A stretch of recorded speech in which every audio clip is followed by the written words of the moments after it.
radio. This is the Burdick Lexus and Burdick BMW postgame show. Oh, boy, howdy, is it? Well, that all just happened. Outstanding. Outstanding. What a game. What a game. Oh, my goodness. That was, wow. Wow. What can we say? We're going to figure it out together over the next hour or so here. Welcome into our post-game coverage today. Brian Higgins with you after... Deep breaths, everybody. Maryland 87, Syracuse 60 a game, which the Orange were down by 26 at the half. At one point, we're getting doubled up, down 34 in the second half. Before, let's try to say this with a straight face, before rallying within 27 to close the game. Yeah.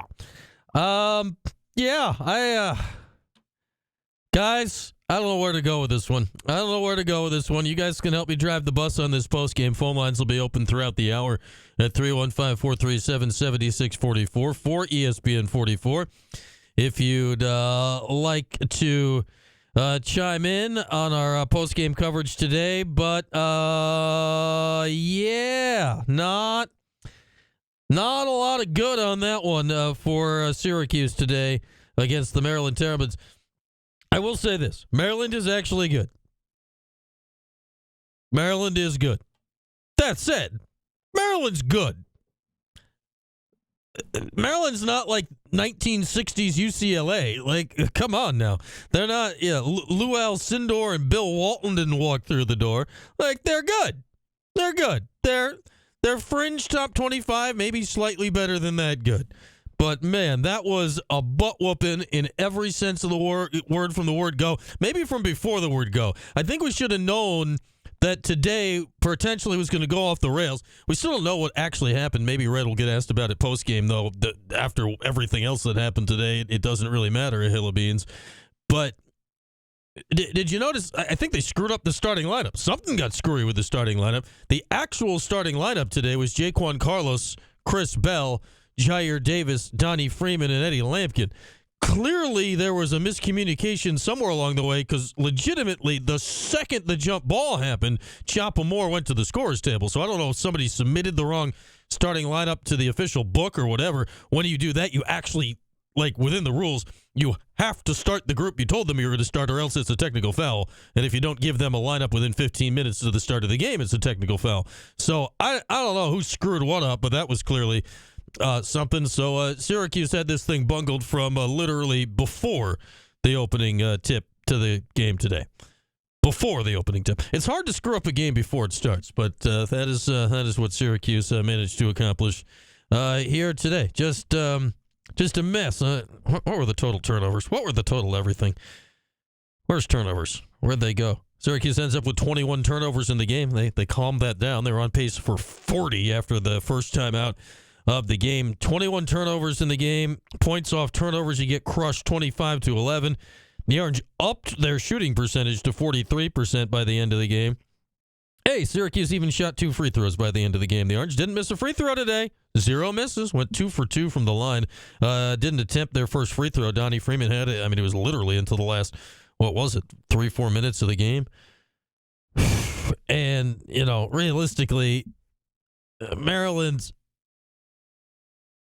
they could have won that game by more if they felt like it. Not that they were freely subbing or anything, but you could see that the urgency had gone out of the building by, you're down 26 at the half. Maryland starts the second half on a 10-2 run that forces a red timeout in less than 2 minutes. I mean, the game was already over, but the game got extra over at that point. It was just a thing. To fill in the chat, Matt did say it was disciplinary. Matt said that with a question mark. There was a collective. I was in the car at that point listening to him and Sats. That was a collective nobody knew what the heck was going on moment.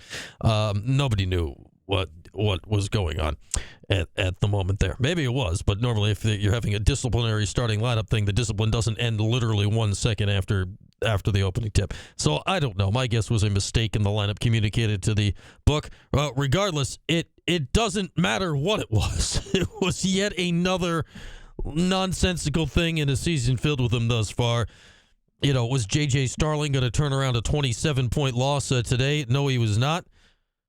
But, man, this team is adrift without their best player right now. They weren't great shakes with him. They are lost at sea at the moment. It is an absolute mess.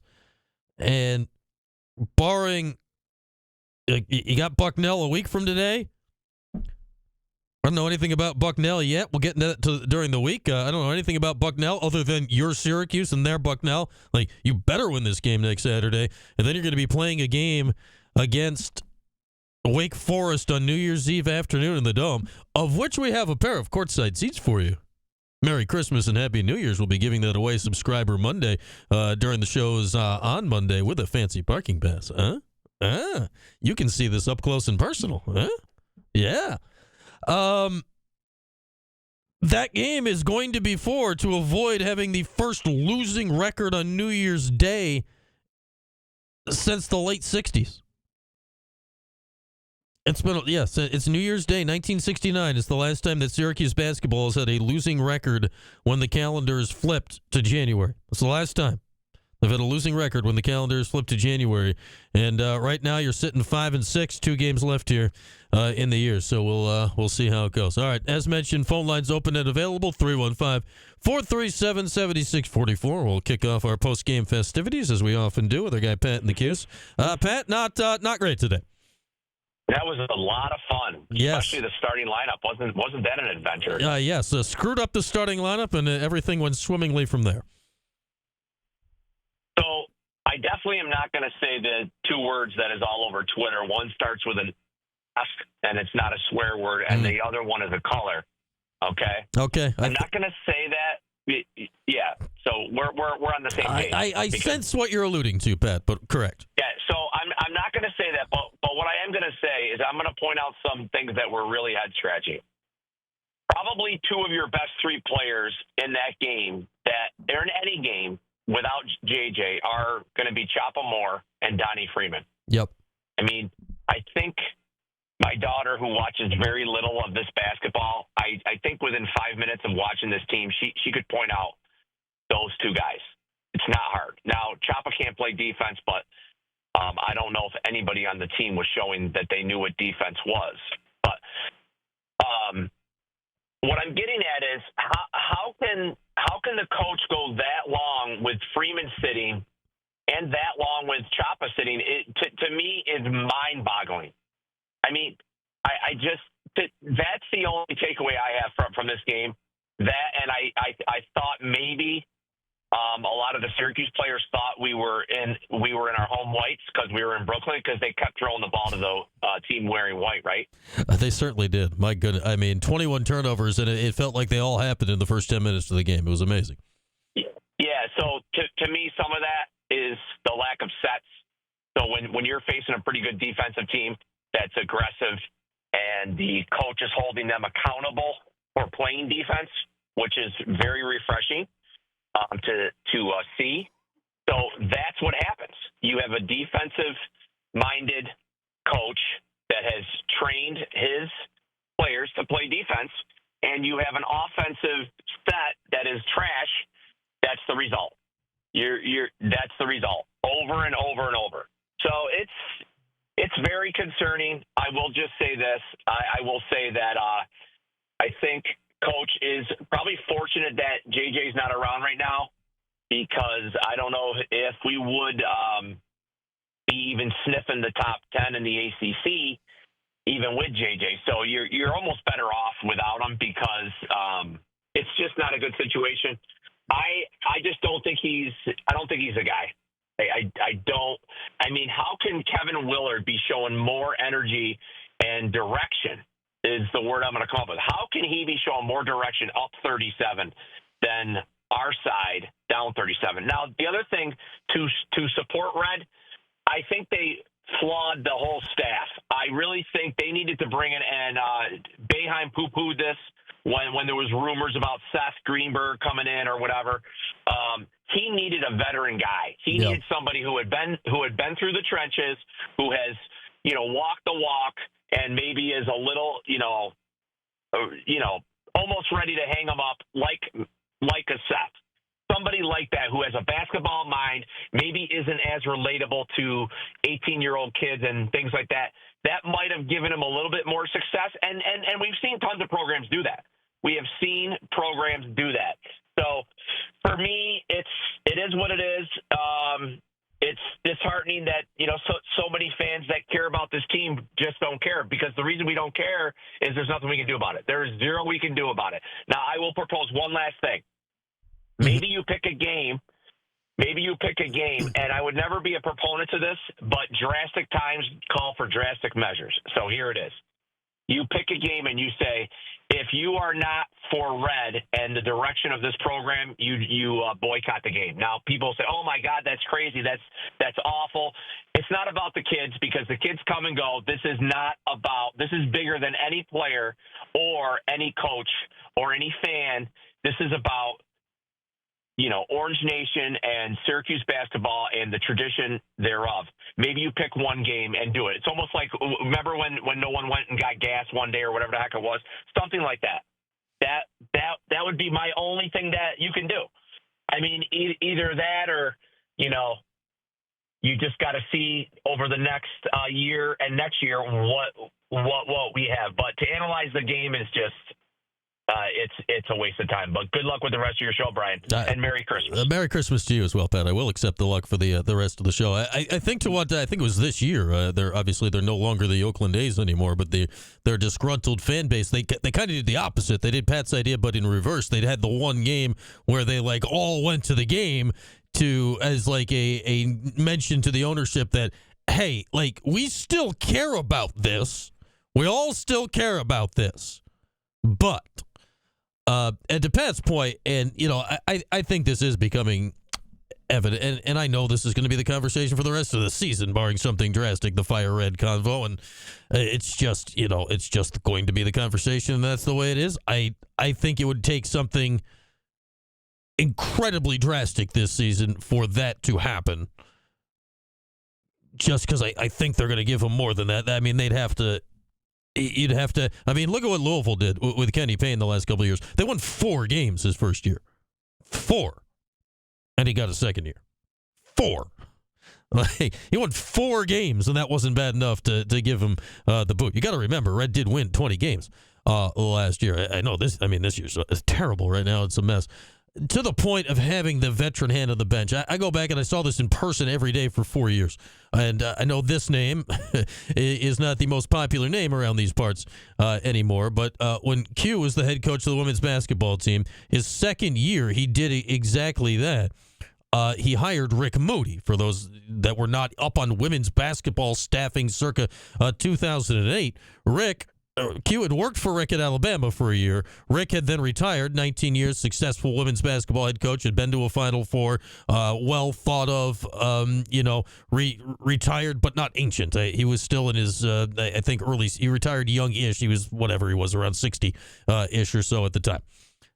Rick came on for 4 years to be, that dude. He didn't really recruit or do any of that, but he was the voice of wisdom in the room. Not that you automatically need that, not that automatically corrects things, but I think when things feel a little adrift, when you're looking at substitution patterns, when you're looking at in-game stuff, having that steady veteran hand around can be helpful. It can be helpful both during games and during all of it, because I get that. I mean, Coach Boeheim's around. Coach Boeheim's a valuable resource, but I'd imagine if you're Red, you also don't want to.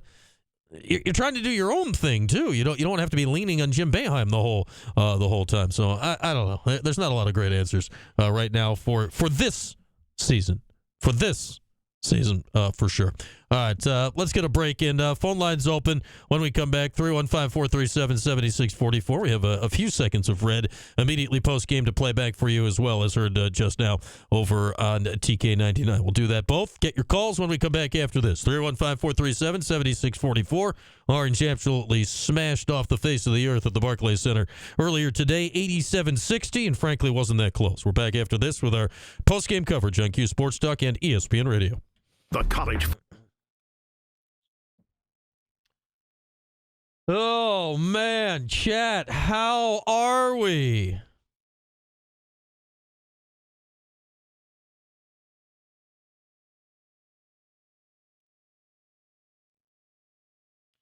I mean, the conference is kind of terrible right now, Shalp. Like, with a healthy JJ, I think the bottom half of the league is all kind of the same pile. If I could, who says I'm not CBW? Lipton Hard Iced Tea. Oh, man.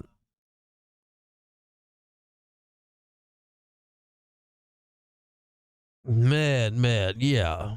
Like, the team without JJ is just a grease fire, but all right, let's say he's healthy and in there. Oof. Yeah, it's going to be the same. Like, I've looked at the same thing. If they don't beat Bucknell and Wake, it's going to be the first losing record on New Year's Day since the Jan 1 '69. CJC will have a refreshing blue light.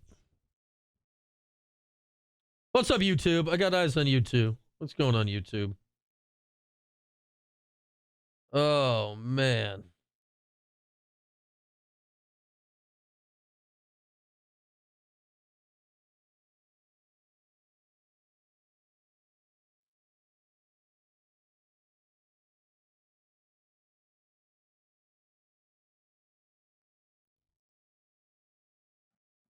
Yeah, Red isn't going to say anything crazy like Kurt Signetti. That's true.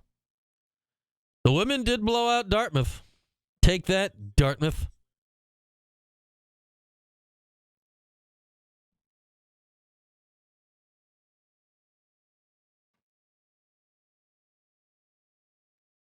Oh, man.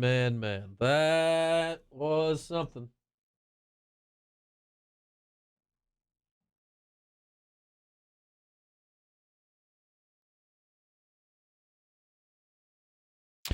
So, how about Ricky? What's his name? Oh yeah, if somebody said Kyle McCord was coming back right now, this would turn into an emergency Kyle McCord session.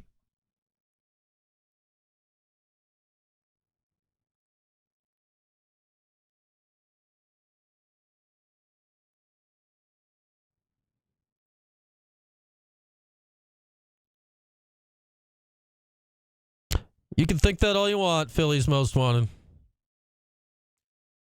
We can keep correcting you on it, but it's just a waste of breath.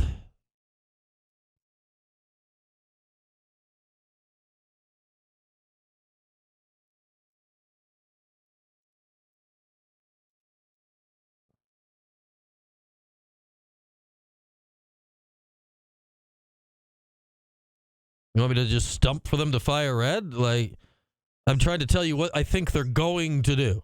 I don't think they are going to fire Red. Is it going well? No. I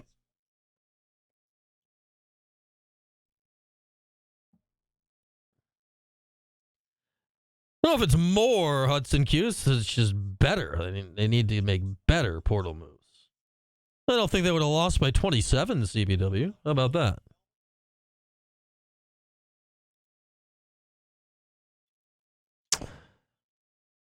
That's the real thing, San Diego Cuse. It's just sad. It is sad. Jordan just walked in with half a cake. Does cake make it better? I mean, cake makes lots of things better. That's when this postgame hits new levels of weird. I just bite a cake.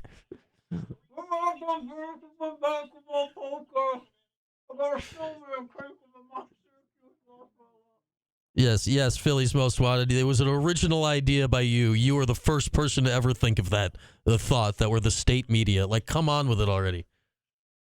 Yes, you came up with that yourself today. Congratulations. Good work.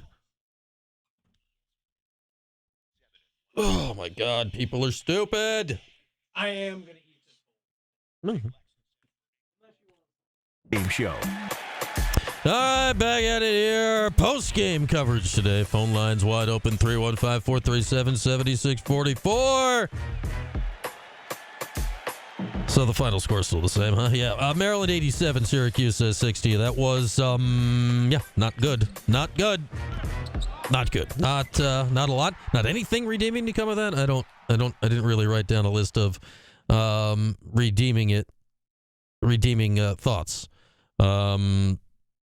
on that one. All right, Red post-game quickly from the Syracuse Sports Network, as heard on TK99 moments ago. Good ass whooping, we got our asses kicked. Excuse my language. It was nothing else to say, man. We didn't show up. We didn't play the way we were supposed to play. So nothing else to say. We just got our asses kicked. Okay, well, that was all right, Fred. Letting it fly. Okay, so there's that. There's that. No disagreements on that one. Unfortunately, I don't know if there's much more to parse from that other thing. So let's get back to the phones. Phone lines open, 315-437-7644. Waiting patiently first, we got our guy Steve in North Syracuse. Hey, Steve. Yeah, you've made a couple references to the last really awful season that we've had, the 68-69 season. And I'm looking in the media guide at the scores from that year. We'd lost several guys due to academic problems. And so it was a really gutted team to start with. And some idiot had scheduled 10 of the first 11 games on the road. Whoa. And we wound up 4-14 until late in the season. We got Ernie Austin back, and we won 5 of our last 7 games. And then the next year we had an even record, 12-12, and then we had 51, 52 consecutive winning seasons after that. So there is hope, I guess. The big thing that I got out of this game is that, firstly, early in the game, I thought Maryland was playing as poorly as we were. And there was a real chance there. They kind of stunk in the first 10 minutes, too. You have a point, Steve. There was a real chance there to maybe get off to a good start and pull off an upset, but we couldn't get out of our own way. We were disorganized on both ends. We had no real offense that we seemed to be running, and we really weren't playing very much defense either. And then Maryland started to play their normal ball, and they just pulled ahead of us. Then the thing that really hit me was Red went into the locker room, and Matt Park made a comment about how the paint is going to be peeling in there with what he's going to be telling his men. And we came out for the second half, and in the first minute, Maryland scored on a layup. Freeman missed a jumper. Maryland got the rebound. Maryland scored on a dunk. And I thought, that's their response to whatever Red Autry said at halftime. And it really gave me the impression that he's lost this team. The team is obviously not improving. The fundamental quality of play is terrible. And it was a few weeks ago after the Cornell game that he made the statement that guys who are not willing to give it their all and do things the way we want to will not play. Well, we've been playing the same guys since then without any change, and I think that's the real issue. Have they tuned out Adrian Autry? Yeah, I'd say it's possible, Steve, and you do wonder, especially this year. They're 5-6 right now. It's a mess. Obviously, making the tournament, it's not even worth having that discussion at the moment. And when you have, all 4 transfers that came in, when this is like they're 1-year guys, they're not worried about Syracuse basketball from here on out. Like you do wonder in the portal situations, right? Like when the ship has sailed, what's the point of listening and grinding anymore? And I think that's both the problem in this system and the hope. I guess if we're going to be optimistic at all, the hope is that, all right, let's hope this is just a 1-year problem, right? Let's hope this is just a 1-year problem that can be corrected next year. Well, I don't think it's just those 4 guys. No, that's maybe what's more disconcerting right now. Yeah, I just have serious doubts right now as to whether Adrian Autry is getting through to these guys at all, and maybe that's the biggest takeaway on his coaching abilities at this time.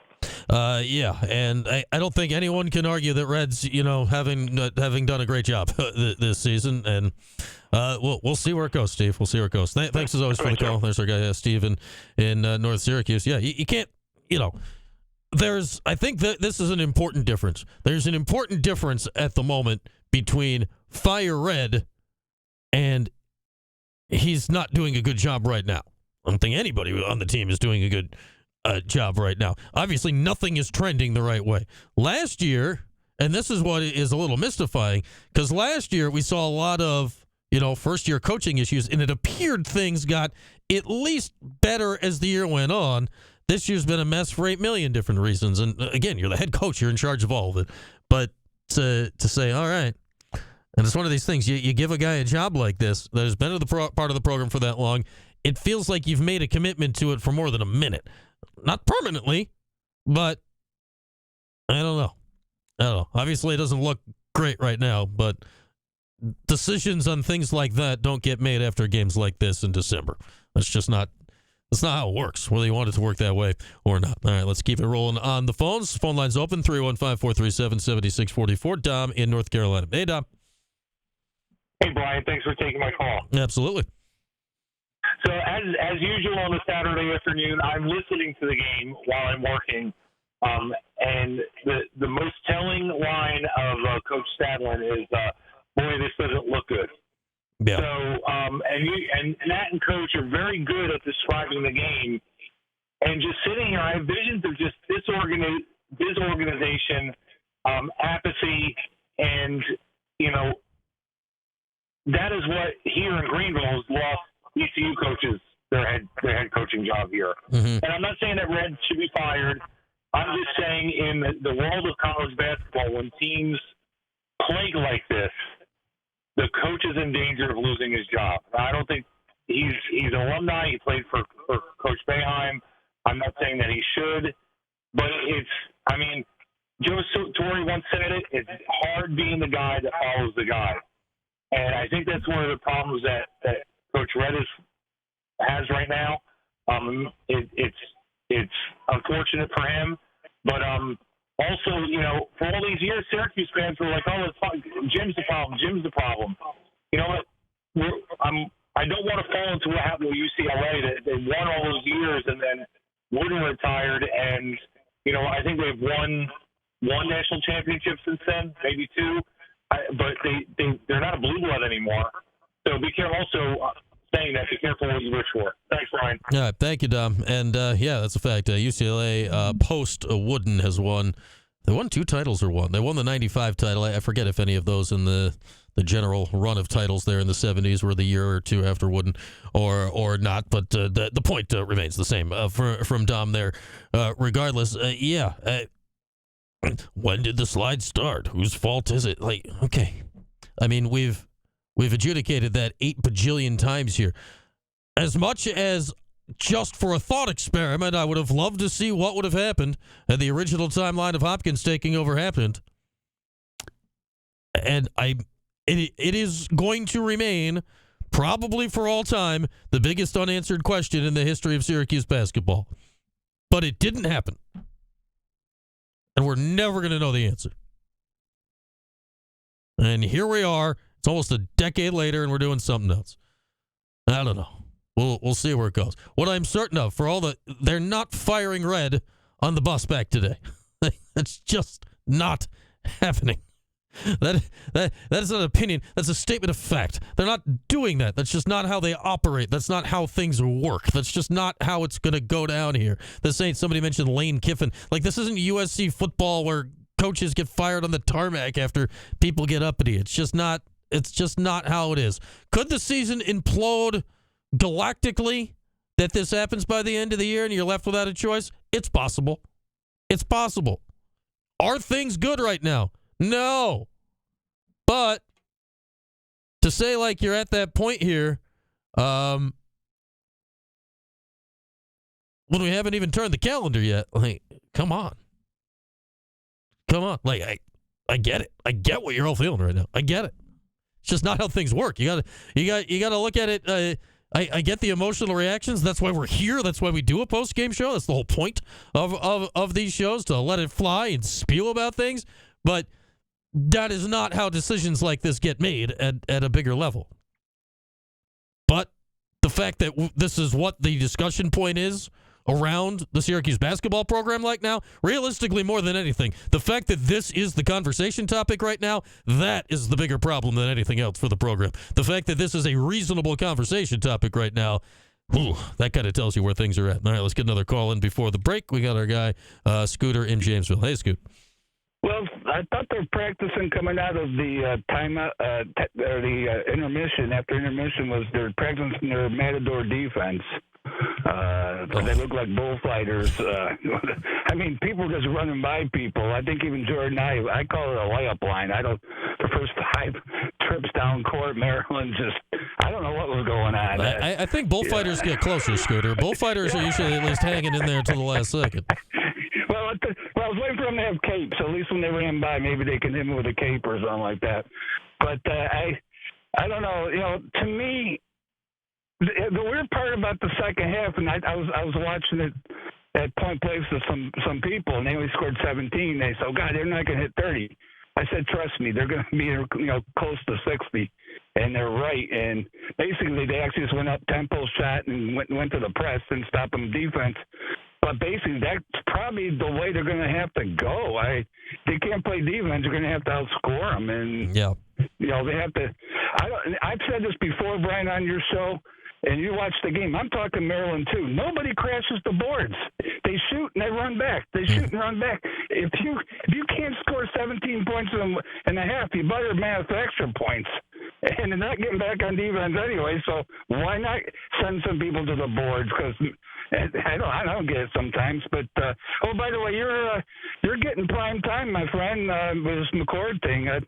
I was talking to a radio station out of town, and they're quoting you, and I saw the Channel 3 News, and you're on there, and man, you're getting big, my man. Yeah, we like that McCord fellow. He's good for business around here. We wouldn't mind if he came back. We'll take that if he can pull it off. Well, let's put it this way: the rumor was right. He wanted to come back.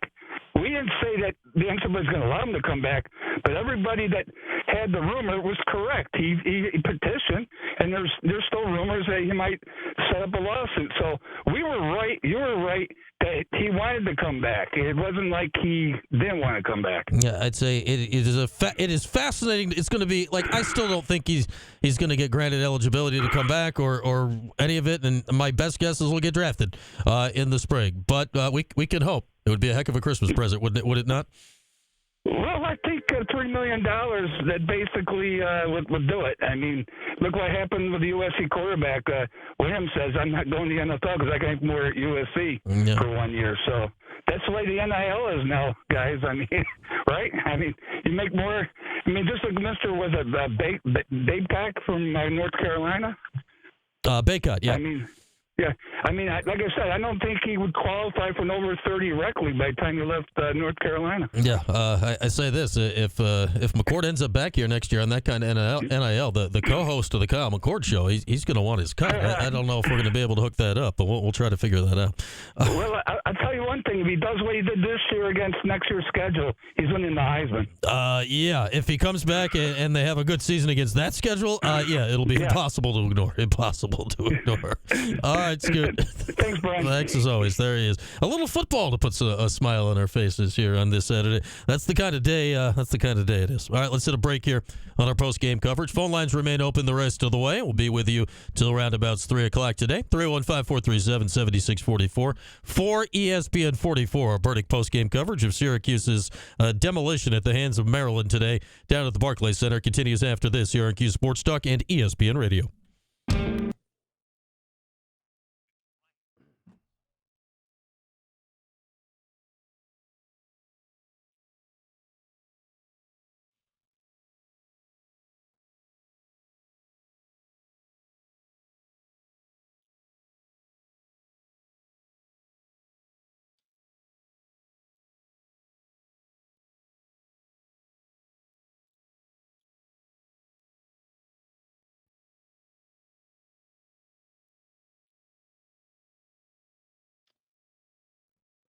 Yo, Frank. Yo.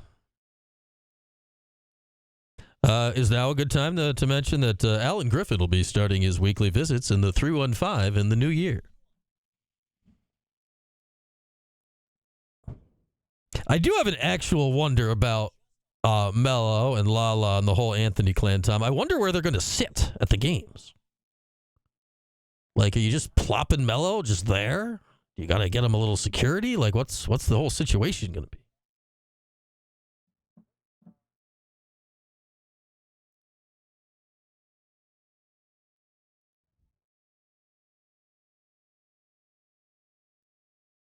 A good reason? 4 top 100 recruits in 2 years is pretty good. Like, if you're going to hang your hat on something, that's it.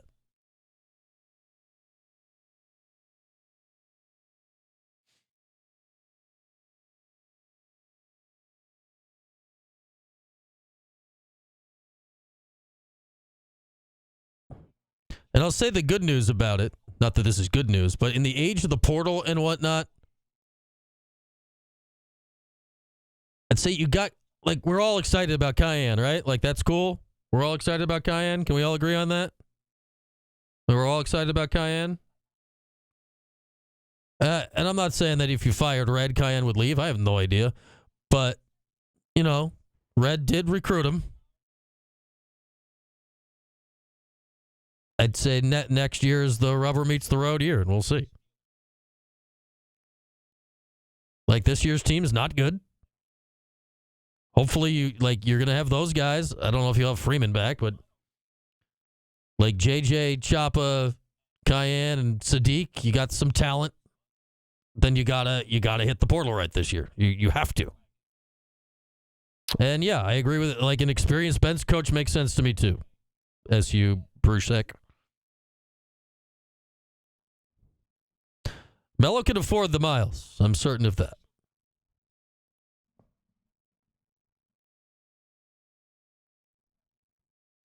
Yeah, Chris Bell. How could I forget Chris Bell? What did Chris do today? Let's go to the old box score. What did Chris Bell do today? 2 points, 1 of 4 shooting, 17 minutes. What has happened to Chris Bell? Man, only took 1 3.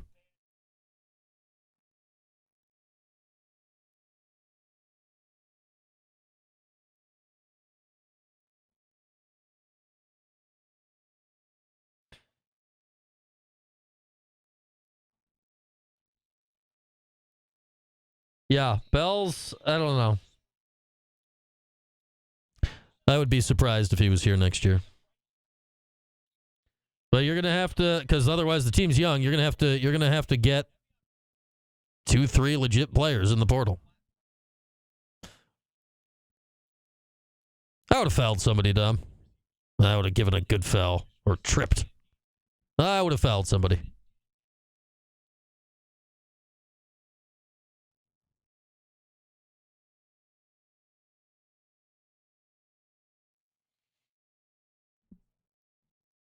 And so you keep playing like this, though. If you're Chris, you're the places in the portal willing to take you are not going to get better.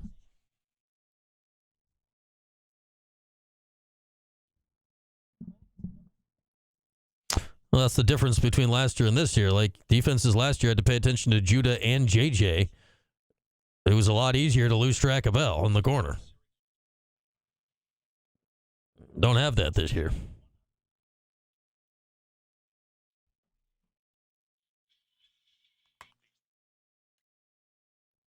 BMW postgame show. Oh, what a Merry Christmas present from Syracuse basketball here on this Saturday. Final score again, Maryland 87, Syracuse 60. Phone lines remain open and available to you at 315-437-7644. Give a ring. Join in. Hopefully this, we got a week without a game. Christmas. Maybe we'll all be a smile. Bowl games next Friday night. Maybe we'll all be a little more smiley about Syracuse basketball next Saturday when they're on the court against Bucknell. Or we'll just be tired because the bowl game's late and we'll just be a little drowsy next Saturday. here's our coverage plan, I think, for the next week. Let's state this out loud. I don't know if we've done this yet on the airwaves. So Monday we got all the shows you'd love to have. We got Orange Nation at noon. Stephen Pauly will be in. Cody will be there at 3. I'll be with you guys at 4 on Monday. I don't believe we have any more daily shows for the rest of the week. And then Friday night, 6 o'clock. Cuse Sports Talk on the Twitch, on the YouTube. The Crunch will be on the radio, but we'll be locking in on Cuse Sports Talk, 6 o'clock Friday night, Holiday Bowl pregame show. We're locked and loaded, 2 hours hanging out. I mean, nighttime, we'll probably get the Labatt sign on, mood lighting, stare at this bucket of Lipton hard iced teas, maybe put one in a koozie and see if anyone notices. Who knows what'll happen on a Friday night? Jordan may taste test him. I don't know. A lot could go on Friday night. But we'll have our pregame show, final football pregame show of the season for 2 hours. Then we'll be vibing after the game, final wrap-up on this football season on the postgame show. 8 o'clock kick, I don't know, 11:30, midnight-ish, depending on how long things take on Big Fox on the TV on Friday night out on the West Coast. The Orange obviously heavily favored with a significant portion of Washington State currently in the transfer portal or in the coaching staff no longer there for one reason or another. So that'll be Friday. Saturday, we'll have full coverage of the Bucknell game, which is a 2 o'clock tip in the Dome. I'll be with you pregame at 1, postgame after. We got you covered from that one, as Syracuse will be trying to bounce back to 500. So there we are. That is the week to come. That is the week to come, and then we'll all just recklessly speculate about Kyle McCord. Why? Oh, because it's fun. So much fun. I'll tell you what, it's more fun than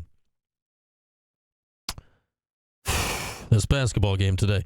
Not fun. Haven't really, this is not a look at the stats kind of game, because this was not, there's nothing in here that's like, well, if they'd fixed that, things would, wow, Syracuse had 32 bench points. Go team. They had 32 bench points because for some reason they accidentally didn't start Chapomoro at 16 points.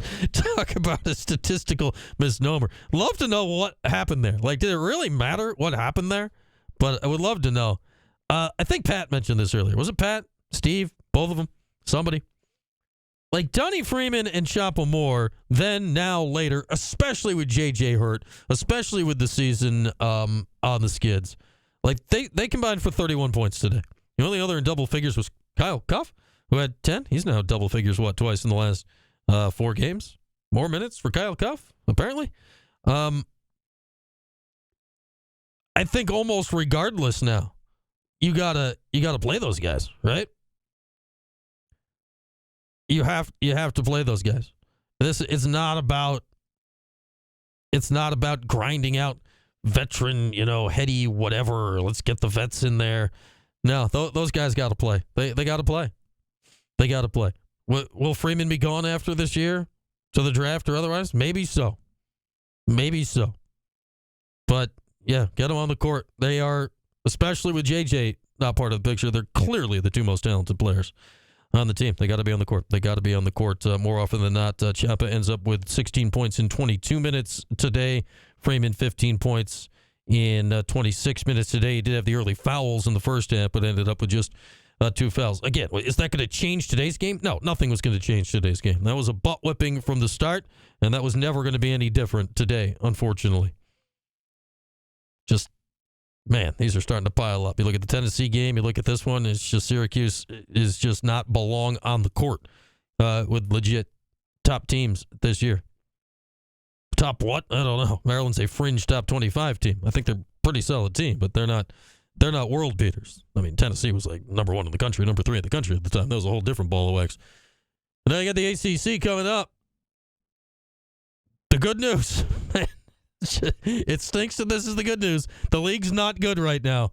And the hope is get JJ back in a few weeks maybe, and you can be one of the not good teams in a league full of not good teams, and maybe you can win some games. I don't know. That's all we got. All right, let's hit our final break. Come back, final calls, final wrap on a tough one today in Brooklyn. 315-437-7644. Phone lines open. Back to put the wraps on it next. Cuse Sports Talk, ESPN Radio. Friday. Oh, did somebody ask if I was having fun? Oh, yeah, lots of fun. We're having fun. Gotta have fun. Yeah, Ricky Henderson died? Man, Ricky. Ricky being Ricky. That's sad.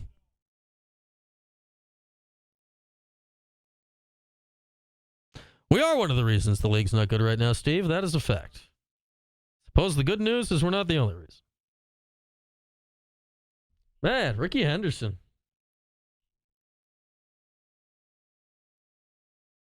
What a player.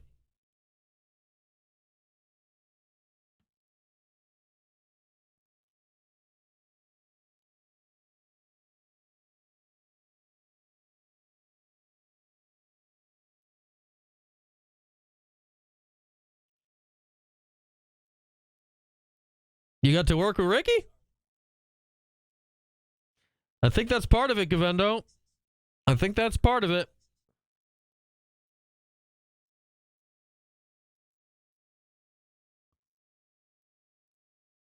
Ricky being Ricky. Oh, hey, everybody. Everybody here in the chat. Get subscribed. QSportsTalk.com on the Twitch. Monday. I think we'll do it during my show on Monday. We got the courtside tickets for Wake. Nice parking pass. Subscriber Monday. Last one of the year. I get the team stinks right now, but courtside. We get these nice things for you, our loyal and fabulous subscribers. Merry Christmas.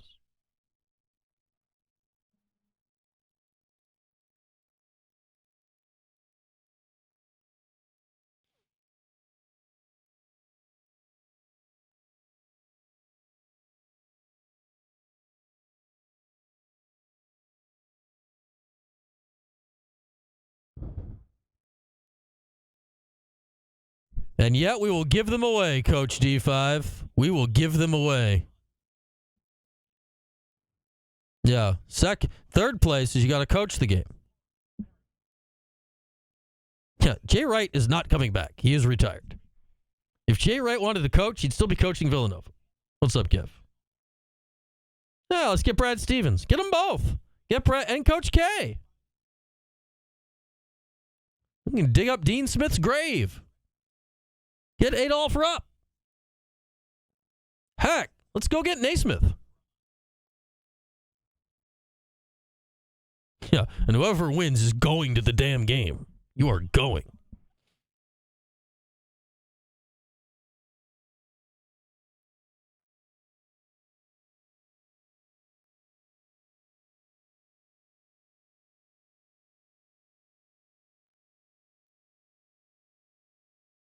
Bring back White. You just want the celebs, John Vito? Yeah, the ghost of James Naismith. Can I get the salary to coach? I can't even say your gobbledygook name there amongst the letters and whatnot. I'll take the salary. I'll go coach the team for a couple mil.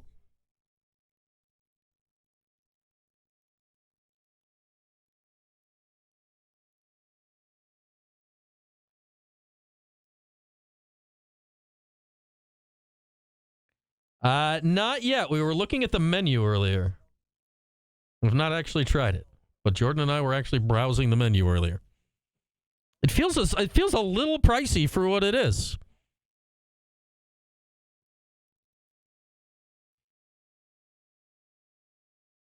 Maybe Fran Brown should coach both teams. Yeah. Is Fran now playing daddy ball? For the Eddie Lampkin Chef restaurant, Jen. Formerly known as We Snappin'. Currently known as something about big guys that I forget what it's called.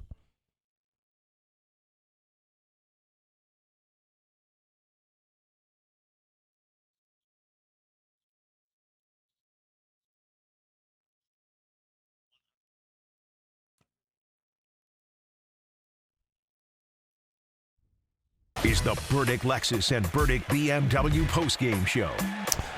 Oh, it is. And what a show it has been today as Syracuse gets absolutely smoked by Maryland today.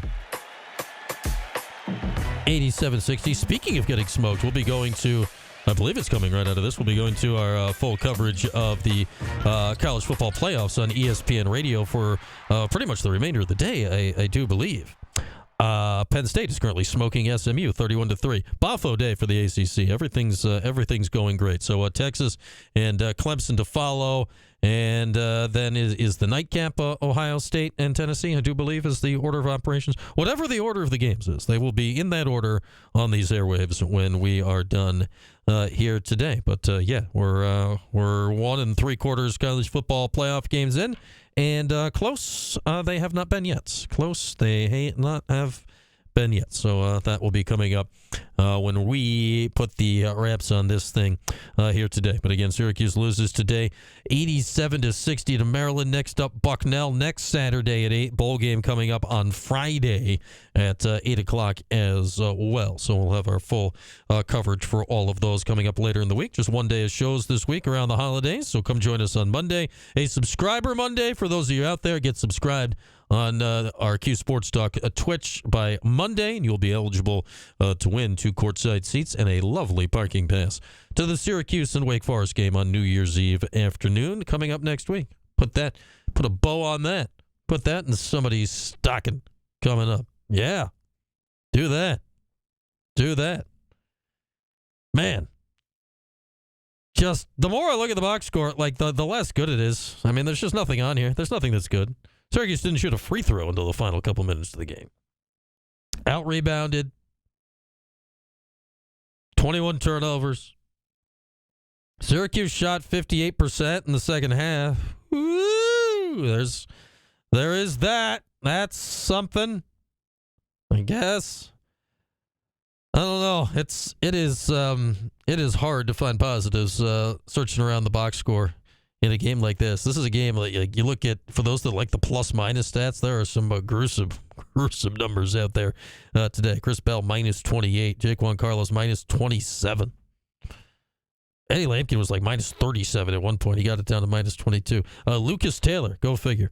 Of all people, Lucas Taylor's the only person on the team that ended up a plus in the plus-minus today. He was somehow +1 in 23 minutes. That's almost, I guess he played a lot of the minutes in the second half when the game was kind of even. But, you look at that, it's just, there's nothing on here. There's nothing on here that's really good. Donnie Freeman, Elijah Moore saying they could have, should have played more. They were both only -5. Again, it's hard to isolate individual plus-minuses, and there's a lot more that goes into it than just the numbers. But, man, yeah, not good. Nothing good on here to look at right now. Nothing good to look on here right now. Maryland's solid. Kind of stinks there. They put up Maryland's upcoming schedule up there, and they have 3 games in a row. It's like Washington, USC, and UCLA, and you're just staring at it. Or it's like Washington, Oregon, USC, whatever it was. Like, what? Oh, yeah, those are conference games for Maryland now. Those are all Big Ten basketball games. Much like Syracuse at Cal and Syracuse at Stanford are going to be Big Ten ACC basketball games this year. Just very weird times in the world of college sports. Very weird times in the world of college sports with all this stuff going on. Again, the college football playoff games are coming up here to follow here in just a few minutes. I think that's going to put the wraps on this puppy here today. Not many more words to go with Maryland 87 and Syracuse 60. For those of you that are out and about this week, enjoy the holidays. Have a Merry Christmas. I'll be with you again 4 o'clock on Monday, and then I'll be back with you for our bowl pregame show on Friday. Have a great rest of the weekend. We'll talk again on Monday afternoon. The Sports Show with Cody Mack. Patrick Mahomes is playing.